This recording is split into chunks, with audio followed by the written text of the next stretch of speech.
za asubuhi. Mimi ni Karim Boimanda, afisa habari wa mchezo namba 184 Young African Sports Club dhidi ya Simba Sports Club, lakini pia afisa habari wa bodi ya ligi kuu Tanzania.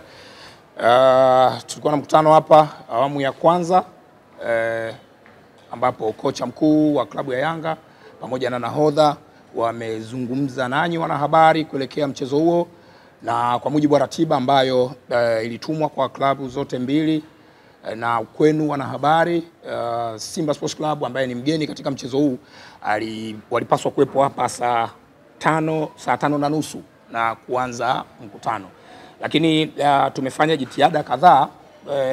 Bahati mbaya sana wahusika wamekuwa hawapatikani kwenye simu, kwa hiyo tunashindwa kuelewa changamoto hasa ni nini mpaka sasa hivi, lakini bado hawajafika kwenye eneo la mkutano. Na kwa sababu hili ni jambo la kikanuni, ni jambo ambalo lina ratiba, na baada ya hapa kuna ratiba ya matukio mengine kuelekea huo mchezo, hatuwezi kuendelea kuwepo hapa mpaka jioni, ndugu zangu wanahabari.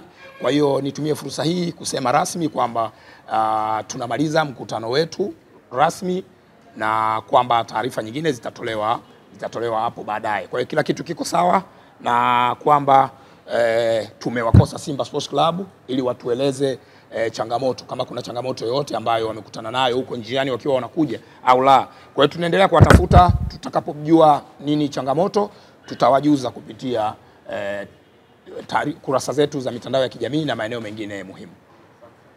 Kuna swali na hilo jambo jamani? Taarifa ina maswali? Sawa, tusikie swali moja pale. Swali moja tu. Kiporo cha jana kinahusisha mazoezi. Kwa mujibu wa kanuni, klabu mgeni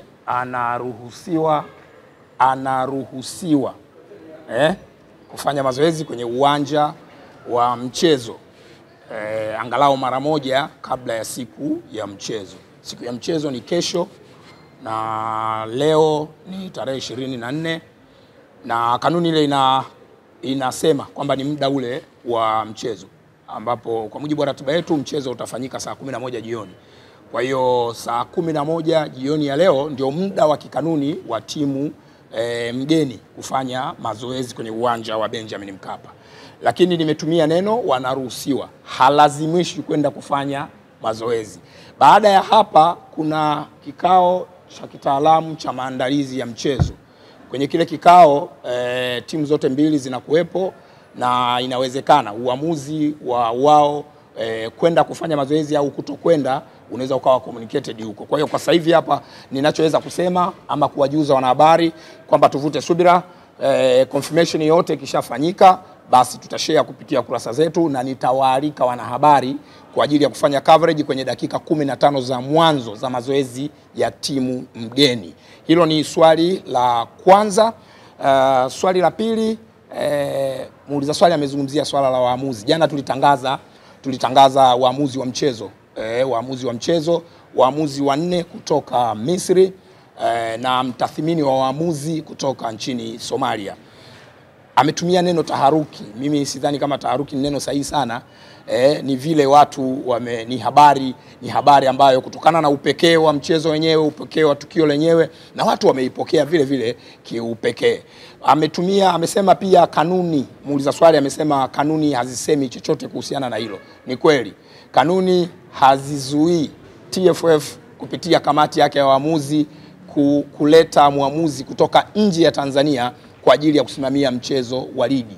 Kanuni inaeleza sifa za waamuzi wanaoweza kusimamia huo mchezo.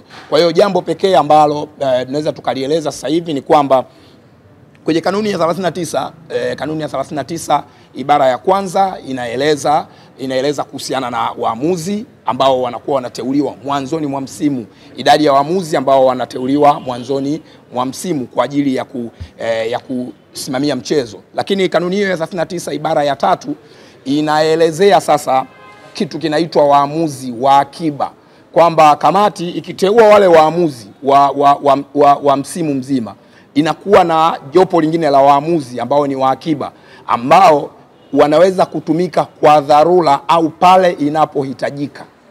pale inapohitajika. Kwa hiyo ni kanuni ya 39 ibara ya 3 ambayo inaelezea hilo jambo kwamba kutakuwa na waamuzi wa dharura. Hii orodha hii ya waamuzi haijawahi kutangazwa na TFF kupitia kamati yake, wala orodha ya waamuzi wa akiba haijawahi kutangazwa kupitia kamati ya waamuzi ya TFF. Wanayo wenyewe wanaitumia, maana yake waamuzi wenyewe wanajifahamu, wale ambao wameteuliwa kuchezesha ligi msimu huu wenyewe wanajifahamu, na kwamba sasa tunakwenda kwenye mchezo huu waamuzi wametajwa. Kitu kingine ambacho tunaweza kukieleza ili wadau wengine wafahamu ni kwamba waamuzi walioteuliwa ni waamuzi wa kiwango cha juu sana, waamuzi ambao majina yao si mageni masikioni kwetu na wala machoni kwetu. Tumeshawahi kuwashuhudia wakisimamia michezo mikubwa ya ngazi ya klabu ya kafu, lakini pia hata ngazi ya taifa, kwa maana ya michezo ile inayosimamiwa na kafu ya timu za taifa. Lakini pia wameshawahi kufanya vizuri kwenye michezo ambayo inasimamiwa na FIFA. Ni waamuzi wakubwa, waamuzi wenye profile kubwa, wenye uwezo mkubwa, ambao kutokana na kwamba hili ni tukio lenye upekee, dabi ya Kariakoo, sherehe za kukabidhi ubingwa kwa pamoja, mambo haya mawili yametengeneza tukio kubwa sana, tukio kubwa na la kipekee. Si tu waamuzi kutoka nje, kuna mambo mengi sana yataendelea kutangazwa na kuelezwa ambayo yanaendelea kusherehesha upekee wa tukio lenyewe. Suala la klabu kushirikishwa ama klabu kuridhia halipo kwenye kanuni. Waamuzi wanateuliwa na kamati ya waamuzi ya TFF na wanapangiwa michezo na kamati ya waamuzi ya TFF.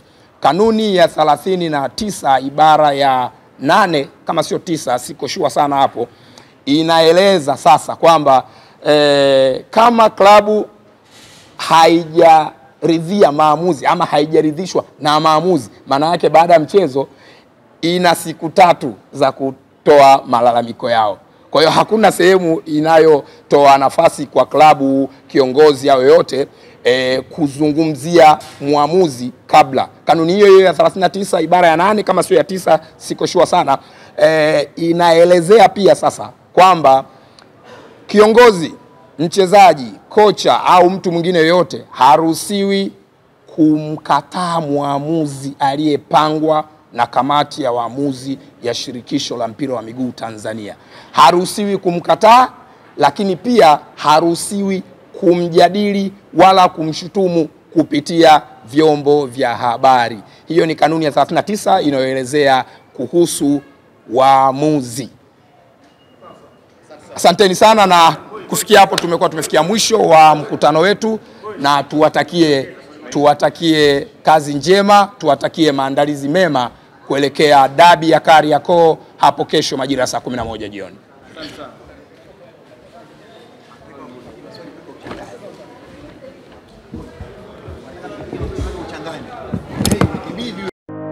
Ili kuwa mwanafamilia bora wa Global TV, usisahau kusubscribe, like, kushare na kucomment. Baada ya kusubscribe, bonyeza alama ya kengele ili kupata taarifa kwa kila video inayopanda Global TV Online.